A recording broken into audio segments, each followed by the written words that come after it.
Delitos contra el patrimonio. Se le conoce así a aquellos delitos destinados a menoscabar el activo de bienes y derechos de un particular, persona jurídica o institución pública con ánimo de lucro, ya sea propio o en beneficio de un tercero.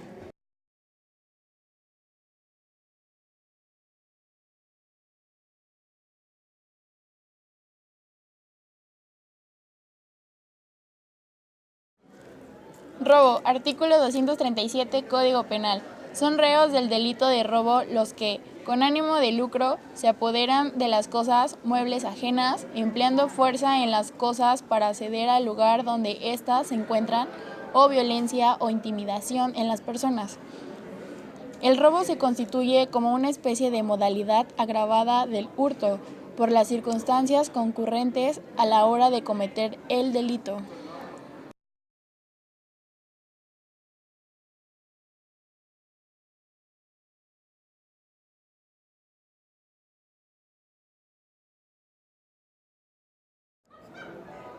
Estafa. Artículo 248 Código Penal. Cometen estafa los que con ánimo de lucro utilizaren engaño bastante para producir error en otro, induciéndolo a realizar un acto de disposición en perjuicio propio o ajeno.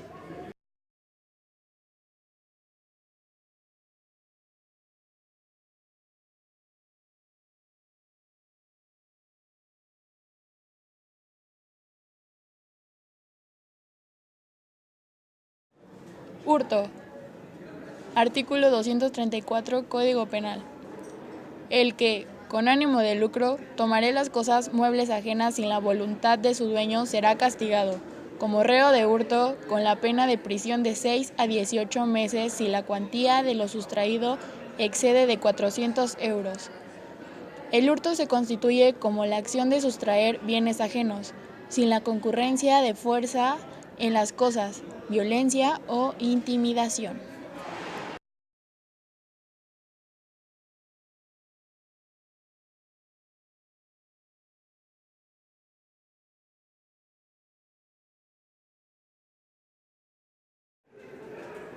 Alzamiento de bienes. Artículo 257 del Código Penal. Será castigado con las penas de prisión de 1 o 4 años a multa de 12 a 24 meses, el que se alce con sus bienes en perjuicio de sus acreedores, quien con el mismo fin realice cualquier acto de disposición patrimonial o generador de obligaciones que deleite, dificulte o impida la eficiencia de un embargo o de un procedimiento ejecutivo o de premio judicial, extrajudicial o administrativo, iniciado o de previsible iniciación. El caso típico de alzamiento de bienes o insolvencia punible lo constituye el hecho de que el deudor se deshaga de su patrimonio, en perjuicio de sus acreedores con falsas ventas o falsas donaciones.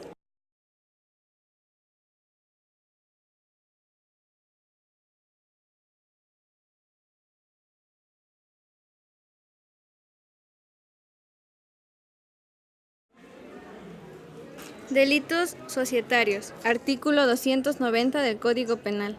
Los administradores de hecho o de derecho de una sociedad constituida o en formación que falsearán las cuentas anuales u otros documentos que deban reflejar la situación jurídica o económica de la identidad, de forma idónea para causar un perjuicio económico a la misma, a alguno de sus socios o un tercero, serán castigados con la pena de prisión de 1 o 3 años y multa de 6 a 12 meses.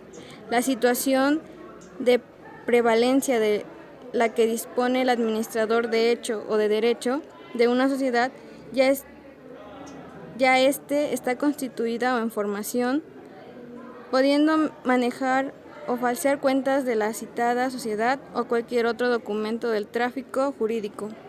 Supone el presupuesto de hecho para la concurrencia de un delito societario, el cual será cometido en perjuicio de la propia sociedad, de uno de los socios o de un tercero con intereses en la misma.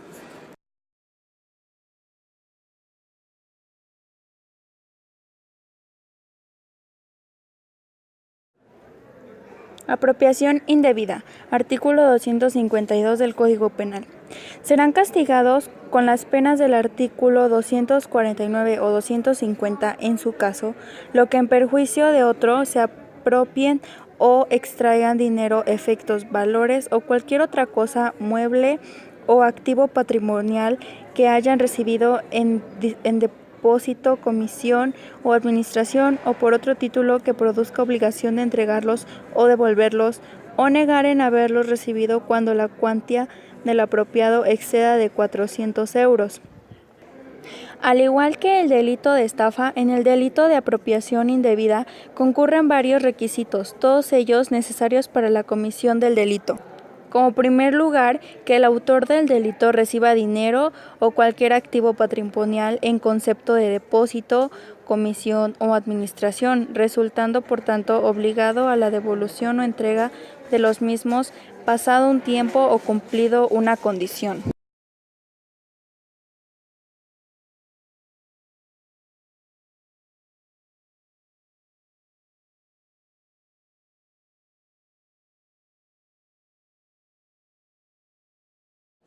Daños. Artículo 263 del Código Penal.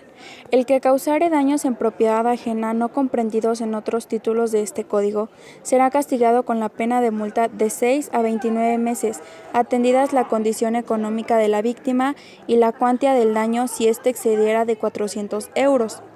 Será castigado con la pena de prisión de 1 a 3 años y multa de 12 a 24 meses el que causare daños expresados en el apartamento interior, si concurriera alguno de los supuestos siguientes: que se realicen para impedir el libre ejercicio de la autoridad o como consecuencia de acciones ejecutadas en el ejercicio de sus funciones, bien se cometiera el delito contra funcionarios públicos o particulares, como testigos o de cualquier otra manera que hayan contribuido o puedan contribuir a la ejecución o aplicación de las leyes o disposiciones generales, que se cause por cualquier medio infección o contagio de ganado, que se empleen sustancias venenosas o corrosivas, que afecten a bienes de dominio o uso público o comunal, que arruinen el prejuicio o se le coloque en grave situación económica, que se empleen sustancias venenosas, que arruinen el prejuicio o que se coloque en situación de